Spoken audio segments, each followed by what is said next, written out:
Olá, seja bem-vindo a mais um JR Entrevista. O Tribunal de Contas da União é o órgão responsável pela fiscalização orçamentária, financeira e o controle de todos os gastos com dinheiro público em todos os órgãos do país. Algo extremamente importante. Para falar sobre isso, eu converso hoje aqui com o ministro Vital do Rego, presidente eleito e que será empossado nesta quarta-feira para cuidar dessa corte tão importante. Ministro, um prazer recebê-lo aqui no JR Entrevista e um prazer estar com o senhor aqui no seu gabinete. Obrigado por aceitar nosso convite. Uma alegria estar com vocês, Clébio, queridos amigos do Sistema Record de Comunicação. É um prazer recebê-los no nosso gabinete para falar efetivamente do futuro do TCU, dessa nova gestão e falar um pouco sobre o Brasil. Muito bem. Ministro, como eu disse aqui na abertura, o TCU é um órgão muito importante porque justamente fiscaliza, o funil de todos os gastos públicos, tudo aquilo que eu e você pagamos como cidadãos de impostos no país.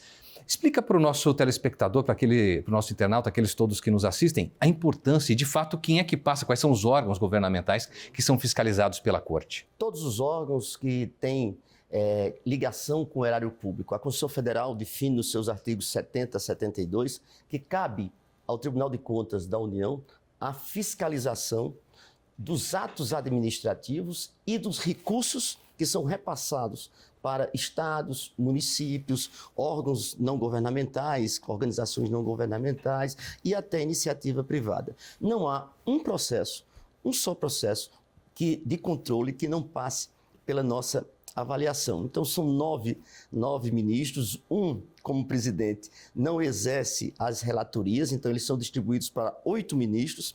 É uma carga de trabalho muito violenta, mas bastante auspiciosa, para dizer da melhor forma possível. Eu sinto muito feliz de estar aqui no tribunal. Bom, a posse do senhor será nesta quarta-feira pela manhã. Havia até expectativa da presença do presidente Lula, que precisou passar por uma cirurgia de emergência. Qual a expectativa do senhor em relação à posse e, evidentemente, quais serão os seus eixos principais nessa gestão? Lamentavelmente, o presidente teve um problema circulatório. Ontem, já pela madrugada, eu fui instado pelo Gabinete Civil para dizer da impossibilidade dele vir. Ele foi apressadamente para São Paulo para fazer uma craniotomia, que é uma retirada de um coágulo, vem desde o processo da contusão que ele sofreu em outubro. Mas será bem representado pelo vice-presidente da República, dos ministros. Eu já recebi a confirmação dos ministros do Supremo Tribunal Federal, do Superior Tribunal de Justiça, governadores do Estado.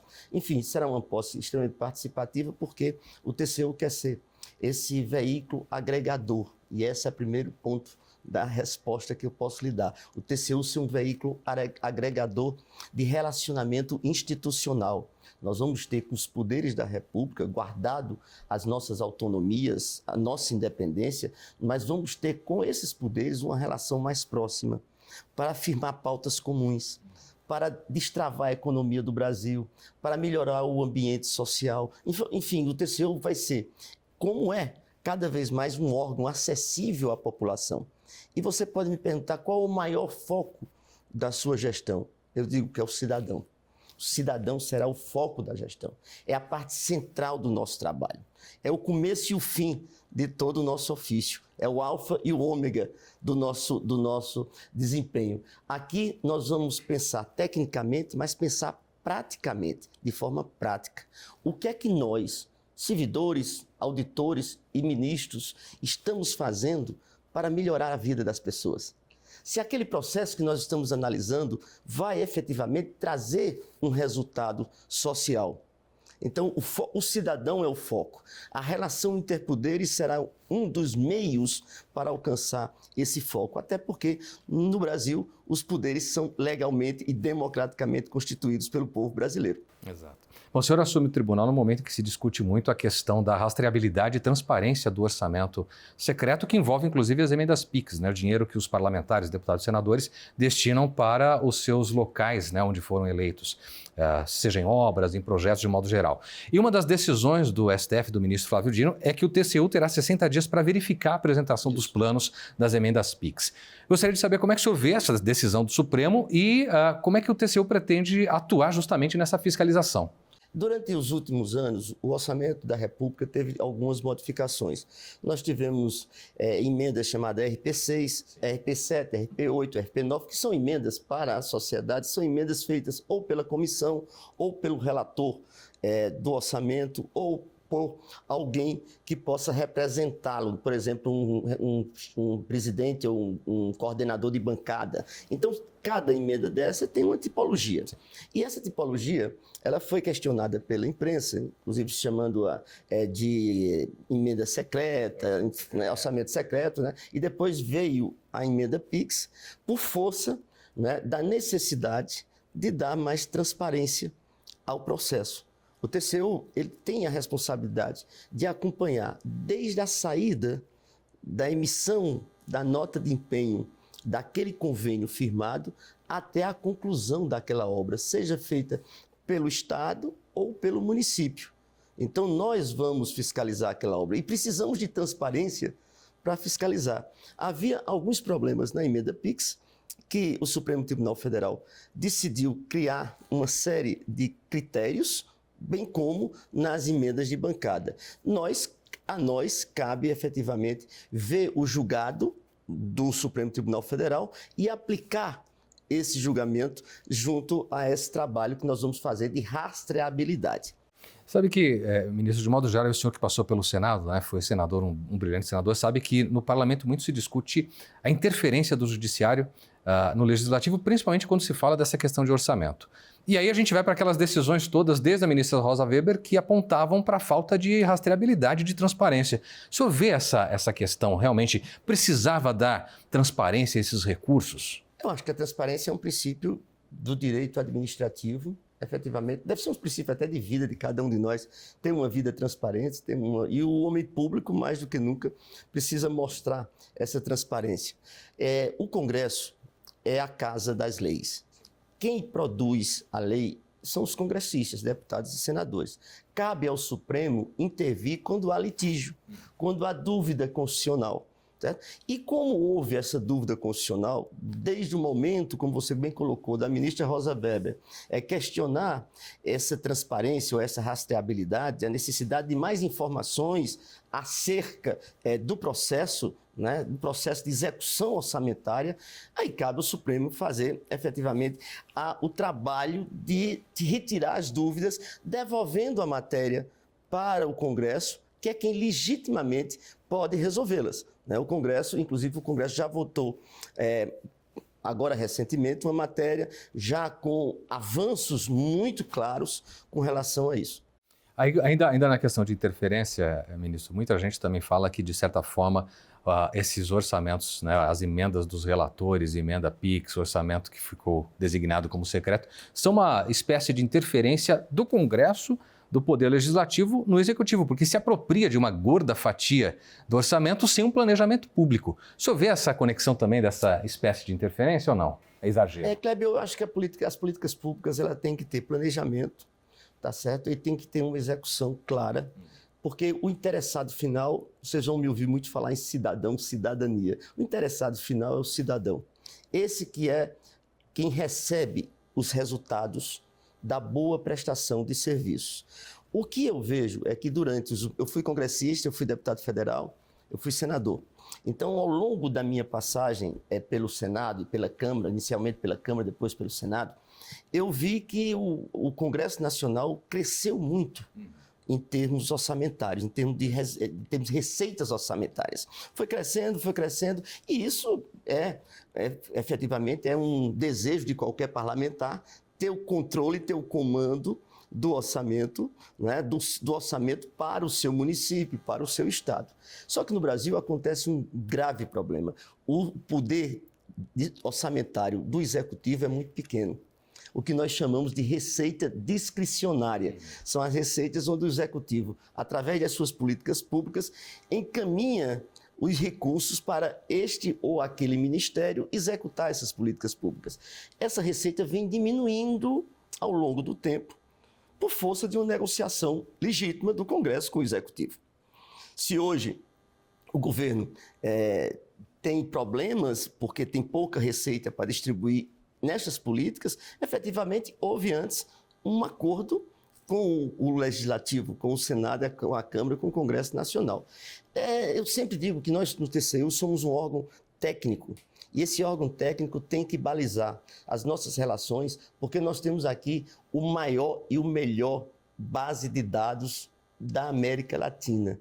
Nós temos 180 bases de dados que se entrelaçam sinergicamente para apresentar informações tanto ao Parlamento, quanto ao Executivo e ao Judiciário. Então, essa nossa aptidão que foi desenvolvida ao longo dos últimos 20 anos, hoje nós somos o primeiro no mundo de inteligência artificial. Nós temos um chat próprio só para nós, o chat TCU. Então, isso faz com que nós ofereçamos ao Parlamento, que é a casa representativa do povo, e ao Congresso e ao Poder Executivo, que é a Presidência da República. Perfeito. Nós estamos falando aqui de orçamento e a gente está vivendo um momento em que o governo faz uma ginástica tremenda por meio do Ministério da Fazenda para conseguir enxugar gastos, manter o teto da meta fiscal, enfim. Dentro dessa questão toda que envolve corte de gastos, ministro, o que cabe ao TCU? Por exemplo, a gente fica imaginando que, apesar dos cortes, não dá para deixar faltar aquilo que é básico, né? Aquilo que é vital na área de saúde, de infraestrutura. Como é que o TCU age nessa questão especificamente? O TCU acompanha com um rigor fiscal muito sério essa questão do corte de gastos, né? Sabendo que, para uma boa política, que está inclusa no arcabouço fiscal aprovado, elas conseguir chegar o plano, a meta que foi estabelecida, nós temos que ter uma avaliação de dívida PIB, uma avaliação da dívida pública com relação ao PIB. Nós temos que ter a análise dos gastos que vão ser cortados, que você disse com muita propriedade. Nós não podemos cortar custeios que são essenciais à sobrevivência da nação, né? Então não pode haver um lockout nesse processo. Então nós temos toda uma estrutura, porque o orçamento, Kleber, a gente acompanha o ano inteiro. O orçamento é o nosso ato mais importante ao longo de um ano. Então, ele é acompanhado pelo relator do orçamento. Eu fui relator do orçamento durante 2 anos aqui, durante 2 presidências. No ano passado, fui relator do orçamento do primeiro ano do governo Lula, né? E fui relator também do orçamento do 3º ano do governo Bolsonaro.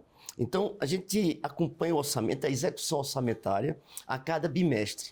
A cada bimestre, nós emitimos um voto em que diz: olha, governo, você está no caminho certo, está cumprindo a questão da meta, você está cortando os gastos. Se não for assim, nós emitimos um alerta, dizendo que é preciso mudar. Serve de baliza para o governo.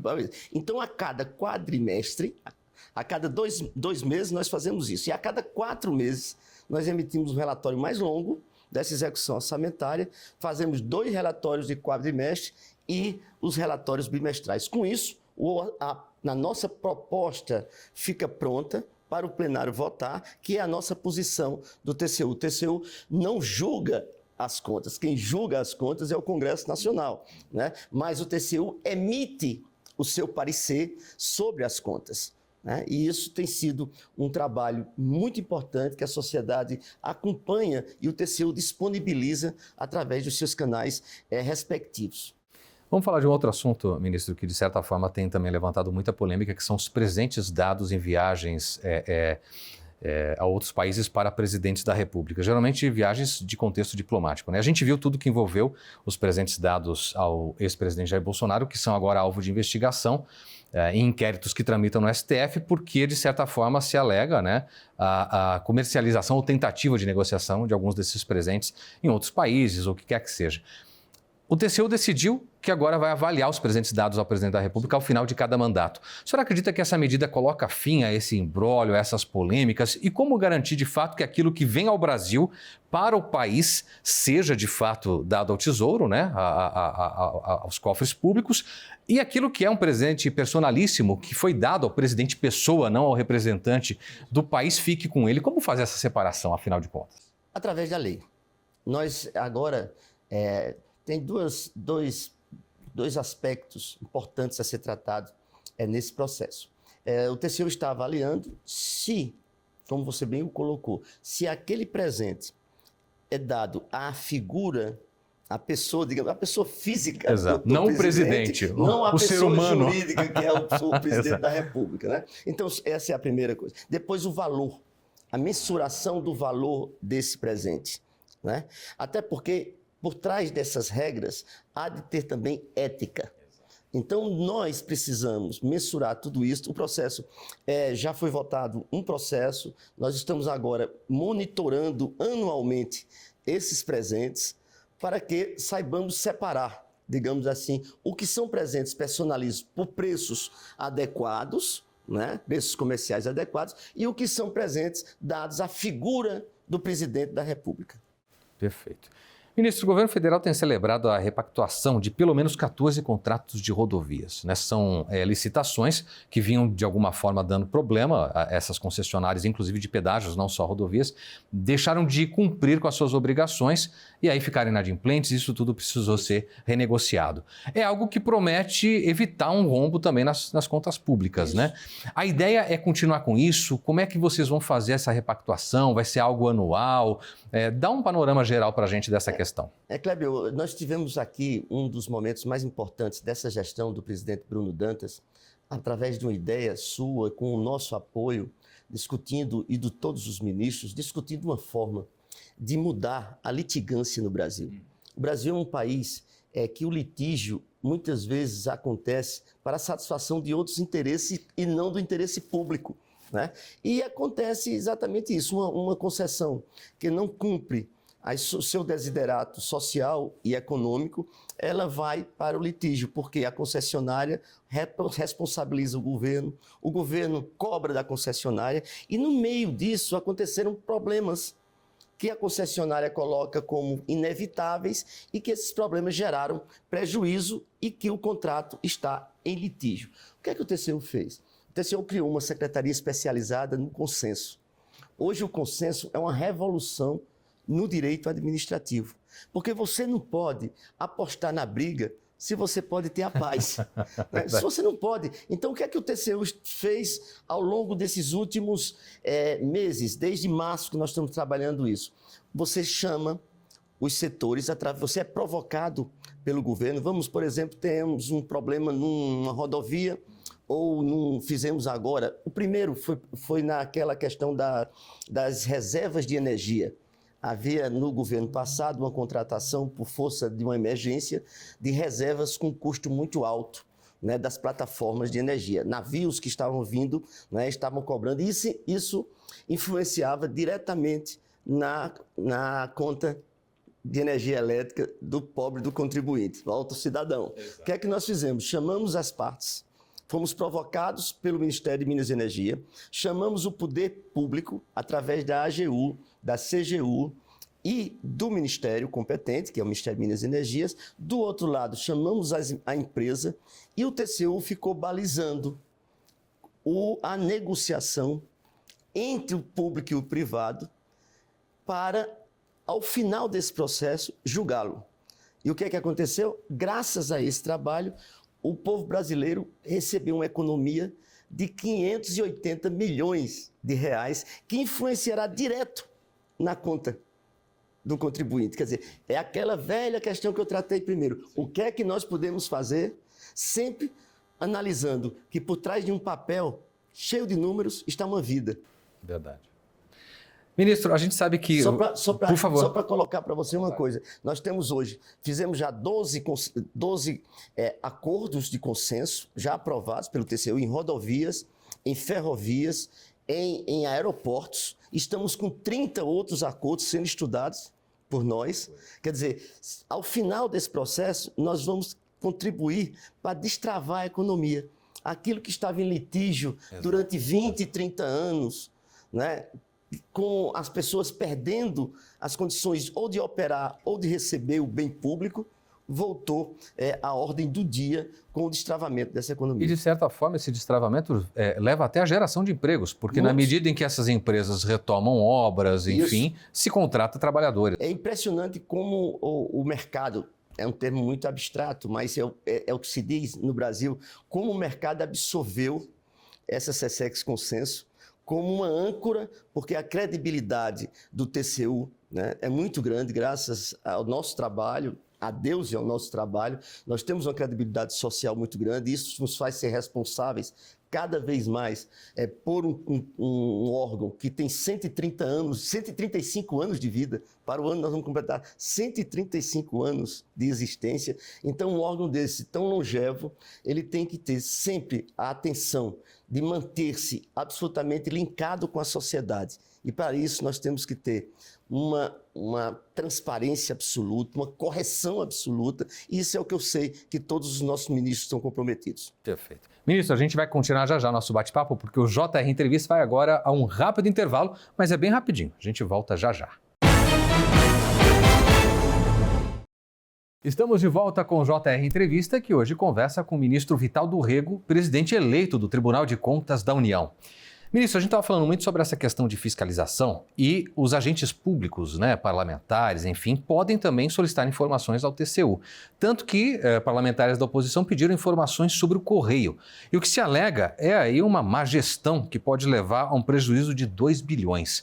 Esse tipo de denúncia, como é averiguada pelo TCU e como pode levar a evitar, por exemplo, não só um rombo absurdo, mas até a quebradeira de instituições? É uma empresa pública importante para o Brasil. Nós somos um órgão de apoio ao Poder Legislativo. Nós somos integrantes do Poder Legislativo.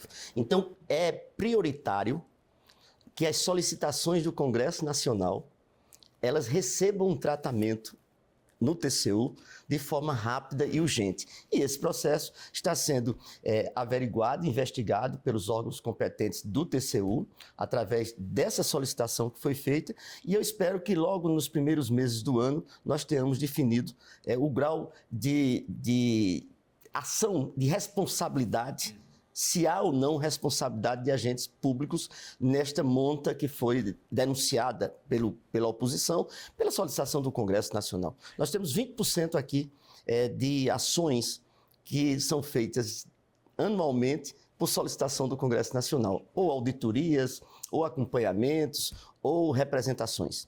E nesse caso especificamente, só para o nosso telespectador e internauta entenderem, ministro, uma averiguação do Tribunal de Contas pode levar até ao afastamento de um presidente de uma instituição como essa, por exemplo? Sim, claro. O processo chega, só para o conhecimento do nosso internauta, ele é aberto uma ordem para a unidade técnica fazer a instrução, o relator recebe, manda para a unidade técnica para fazer a instrução, a unidade técnica tem um prazo determinado, volta para o relator recebe isso com amplo direito de defesa e com o princípio do contraditório. Então, o relator recebe os memoriais de parte a parte, faz a sua avaliação, leva a plenário.